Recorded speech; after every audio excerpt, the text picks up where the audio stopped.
আমি দাঙ্গার বিরুদ্ধে না, দাঙ্গাকারীদের বাইরে থেকে পরিকল্পনা করে নিয়ে আসা হয়, আর তখন আপনারা প্ররোচনায় পা দিয়ে দেন কেউ কেউ। প্লিজ দয়া করে দেবেন না। দাঙ্গাকারী তাদেরকে ইমিডিয়েট ধরে জেলের মধ্যে পুরে দেওয়া উচিত।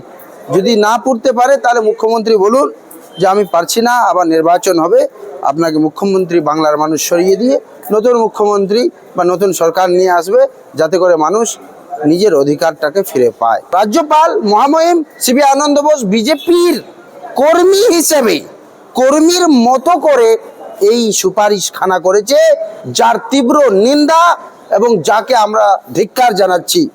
জাতীয় আরএসএস এর লোক, মমতা ব্যানার্জিও আরএসএস লোক, তো আরএসএস ভিতর যেটা ভিতর ছিল সেটিং, সেটা প্রকাশ্যে বাইরে এসেছে।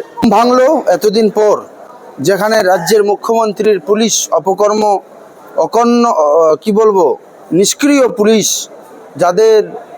যারা ওখানে সাহায্য করেছে এই রায়েটটাকে তৈরি করতে, আরএসএসকে, রাষ্ট্রীয় স্বয়ংসেবক সংঘকে। মমতা ব্যানার্জি এখন আরএসএসের মানে খুব কাছের লোক। তো মমতা ব্যানার্জি এতদিন পরে চাপের মুখে, আমরা যখন শামশেরগঞ্জ ঘুরে আসলাম, বিভিন্ন ফ্যাক্ট ফাইন্ডিং করে আসলাম, দেখে আসলাম এবং সত্যটাকে উন্মোচন করলাম, তখন মুখ্যমন্ত্রী গিয়ে ওখানে যাচ্ছে। তো মুখ্যমন্ত্রী যাওয়াটা, আমি শুধু বলবো গেলেই হবে না, বাংলায় যেন, পশ্চিমবাংলায় যেন এরকম আগামীতে দাঙ্গার পরিস্থিতি না ক্রিয়েট হয়, বা যারা দাঙ্গাকারী তাদেরকে ইমিডিয়েট ধরে জেলের মধ্যে পুরে দেওয়া উচিত। যদি না পুরতে পারে তাহলে মুখ্যমন্ত্রী বলুন যে আমি পারছি না, আবার নির্বাচন হবে, আপনাকে মুখ্যমন্ত্রী বাংলার মানুষ সরিয়ে দিয়ে নতুন মুখ্যমন্ত্রী বা নতুন সরকার নিয়ে আসবে, যাতে করে মানুষ নিজের অধিকারটাকে ফিরে পায়। রাজ্যপাল 556 রাষ্ট্রপতি শাসন চাইছে পশ্চিমবঙ্গে। এ রাজ্যপাল বিজেপির মুখপাত্র, বিজেপির এজেন্ট হিসেবে কাজ করছে। যদিও উনি বিজেপি পার্টিতেই বিলং করতেন, কিন্তু সিবি আনন্দ বোসকে বোঝা উচিত, আপনি ভারতবর্ষের সংবিধানের শপথ নিয়েছেন। ওই যা ঘটনা, ওই ঘটনাতে আমার মনে হয় যেখানে ওই ঘটনার পরিপ্রেক্ষিতে মোদী সরকারের বিরুদ্ধেও কিন্তু অ্যাকশন হওয়া উচিত, কিন্তু নরেন্দ্র মোদী সরকারের বিরুদ্ধে বলার ক্ষমতা সিবি আনন্দ বোসের নেই। মহামহিম রাজ্যপাল হিসেবে আপনাকে বলতে চাই, আপনি মহামহিম রাজ্যপাল, আপনি আপনার সাংবিধানিক সীমা লক্ষ্মণ রেখার মধ্যে থাকুন। যদি আপনি সংবিধানের লক্ষণ রেখা ভঙ্গ করেন, তাহলে আপনি সংবিধানকে ভঙ্গ করছেন, এবং বাংলায় এমন একটা পরিস্থিতি হয়ে যায়নি যে এখানে রাষ্ট্রপতি শাসন, সরকার দ্বারা নির্বাচিত রাষ্ট্রপতি শাসন হবে। আমরা জাতীয় কংগ্রেসের পক্ষ থেকে তীব্র নিন্দা, তীব্র ভাষায় জানি, আমরা মমতা ব্যানার্জির বিরুদ্ধে সারা বাংলায় আন্দোলন করছি। শুধু আন্দোলনই নয়, আমরা মমতা ব্যানার্জির সমস্ত ইস্যুসের ভিত্তিকে আমরা তার বিরোধিতা করছি, কিন্তু আমাদের মনে হয় না যে নির্বাচিত সরকারকে মানুষের কাছে গিয়ে মানুষের বিবেককে নাড়িয়েই তবেই আমরা মানুষের মাধ্যমে নির্বাচন করে তাকে সরাতে পারবো। আমরা পিছন থেকে দিয়ে ইল মোটিভ নিয়ে আমরা এই ধারা এমার্জেন্সি সিচুয়েশনের জন্য, এমন এমার্জেন্সি সিচুয়েশন পশ্চিমবঙ্গে ক্রিয়েট হয়নি যে রাষ্ট্রপতি সিবি আনন্দ বোস শুধু বিজেপির দালালি করে, রাজ্যপাল মহামহিম সিবি আনন্দ বোস বিজেপির কর্মী হিসেবে কর্মীর মতো করে এই সুপারিশ খানা করেছে, যার তীব্র নিন্দা এবং যাকে আমরা ধিক্কার জানাচ্ছি জাতীয় কংগ্রেসের পক্ষ থেকে। আমরা দেখতে পাই অনেক সময় আন্দোলন হয়, আন্দোলনের মধ্যে রাজ্য সরকারের উপরে আন্দোলন করে যে রাজ্য সরকার দুর্নীতিবিদ সরকার, নোংরা সরকার বা চোর সরকার, এভাবে বিভিন্ন কথা বিভিন্ন জনা বলে থাকে। কিন্তু কালকে দেখতে পেলাম দিলীপ ঘোষ টিভি চ্যানেলের মাধ্যমে বসে তিনি দাবি করলেন মমতা ব্যানার্জি দুর্নীতি করেনি, মমতা ব্যানার্জি কোনো রকম চুরি করেনি, যা করেছে নিচের লেভেলের যারা নেতা তারাই নোংরা করে এই জায়গাটা নষ্ট করেছে। কি বলবেন? আগে থেকেই আমরা বলে আসছিলাম, দীর্ঘদিন ধরে আমি নিজে বলে আসছি,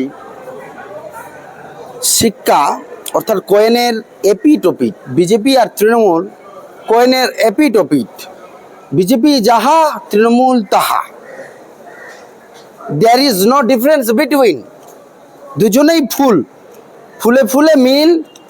এই ফুল তৃণমূল ফুল আর কি বলে পদ্ম ফুল, এই দুটো পার্টি। মমতা ব্যানার্জি হচ্ছে আরএসএস দ্বারা পরিচালিত একটা পার্টি। Dilip Ghosh is the cadre of the RSS. আর বাকি শুভেন্দু অধিকারী এরা তো কোনো পাত্তাই নেই। দিলীপ ঘোষ হচ্ছে আরএসএস এর ক্যাডার। তো আরএসএস এর ক্যাডার হিসেবে উনি সমর্থন করবেন, যেহেতু আরএসএস এর স্বপ্নগুলো বাস্তবায়ন করছেন। সত্যি কথা দিলীপ ঘোষ বলেছেন যে মন্দির পলিটিক্স তো বিজেপি করে। দিলীপ ঘোষ কিন্তু এটা বলেছেন, মন্দির পলিটিক্স বিজেপি করে, কিন্তু মমতা ব্যানার্জিকে মন্দির পলিটিক্স। স্কুল, কলেজ, শিক্ষা, স্বাস্থ্য, হাজার হাজার ছাত্র শিক্ষক আন্দোলনে বসে আছে, কোনো খবর নাই। বেকারত্বের হার বাড়ছে, চাকরি পাচ্ছে না মানুষ, জিনিসের দাম বাড়লো, ডুপ্লিকেট ওষুধ হচ্ছে, নানান ঝামেলা, যেখানে সেখানে দাঙ্গা লাগছে, যেই সেই বয়ান দেওয়া হচ্ছে, সংবিধান বয়ান দেওয়া হচ্ছে, কারো বিরুদ্ধে কোনো অ্যাকশন হচ্ছে না। শুধু আরএসএস এর যে স্বপ্ন সেটাকেই মোদি যেভাবে বাস্তবায়ন গোটা ভারতবর্ষে করছে, সেইভাবেই মমতা ব্যানার্জি পশ্চিমবঙ্গে করতে উদ্বিগ্ন হয়ে গেছেন। দিলীপ ঘোষ বলছে আমাকে হিন্দুত্ব শেখাতে হবে না, ঠিকই বলছেন। দিলীপ ঘোষকে হিন্দুত্ব কে শেখাবে? দিলীপ ঘোষ তো ওই আরএসএস এরই ক্যাডার। বলছে যে দুদিন আগে যারা মাথায় টুপি মাথায় যে ইফতারি করতো তারা আমাকে হিন্দুত্ব শেখাবে। না, ঠিকই বলছেন। তো ওরা তো ঝেকলু কি নাম আমাদের যারা আছে ইশারা কাফিয়ে, এরা তো ঝেকলু এপাং অপাং ঝপাং। তো এপাং অপাং ঝপাংয়ের 2 টাকারও দাম নেই। এদিক ওদিক কখনো 3 বাটি খাবো, কখনো যাব, কখনো নমাজ পড়বো, কখনো ইফতার করব, কখনো পুজো করব, কখনো কীর্তন করব। মানে তারা কে ভাই? কে এরা? কে? ওরা নিজেই নিজের ভাষণগুলো শুনুক, গিয়ে ফিরে দেখুক যে একে একে নিজে কন্ট্রাডিক্ট করছে। তো এদের দাম নেই। দিলীপ ঘোষ ঠিকই বলেছে, দিলীপ ঘোষ আরএসএস এর লোক, মমতা ব্যানার্জিও আরএসএস লোক। তো আরএসএস যেটা ভিতর ছিল সেটিং, সেটা প্রকাশ্যে বাইরে এসেছে। বিজেপি সে মজা নেই। 2021-এর পর থেকে আমি বুঝতে পারছি সব তৃণমূল থেকে এসে নষ্ট করে দেবে। ঠিক বলছে, তৃণমূলের দুর্নীতিবাজরা বিজেপিতে গেছে, আর বিজেপির দাঙ্গাবাজরা তৃণমূলে যাচ্ছে। তো এই তো চলবেই। দেখি আপনাদের সুবিধা হচ্ছে। দেখুন, আমরা চাই গণতন্ত্র থাকুক, আমরা চাই দেশের মধ্যে সর্বদয়ার কথা হোক। আমরা গান্ধীবাদীতে বিশ্বাসী, গান্ধীইজমে বিশ্বাসী। আমরা সুভাষ বোসের পার্টি, আমরা নেহরুর পার্টি, আমরা হচ্ছি গান্ধীর পার্টি, আমরা হচ্ছি শেরে বাংলা আবুল কাসেম ফজলুল হকের পার্টি, আমরা চিত্তরঞ্জন দাসের পার্টি। তো আমরা চাই ভারতবর্ষে শান্তি ফিরুক, সবার উন্নতি হোক, দেশের উন্নতি হোক, আর দেশ সর্বশক্তিমান হোক। আর কংগ্রেস সারা দেশে যা করেছে, বিজেপির ক্ষমতা নেই করার, এখনো করতে পারছে না। আমরা চ্যালেঞ্জ দিয়েছি বিজেপিকে, চ্যালেঞ্জ আমরা সাপোর্ট করেছি যে অ্যাকশন নেন, যা অ্যাকশন নেওয়ার। মোদিজির 56 ইঞ্চের সিনার অ্যাকশন আমরা দেখতে পাচ্ছি না। Thank you.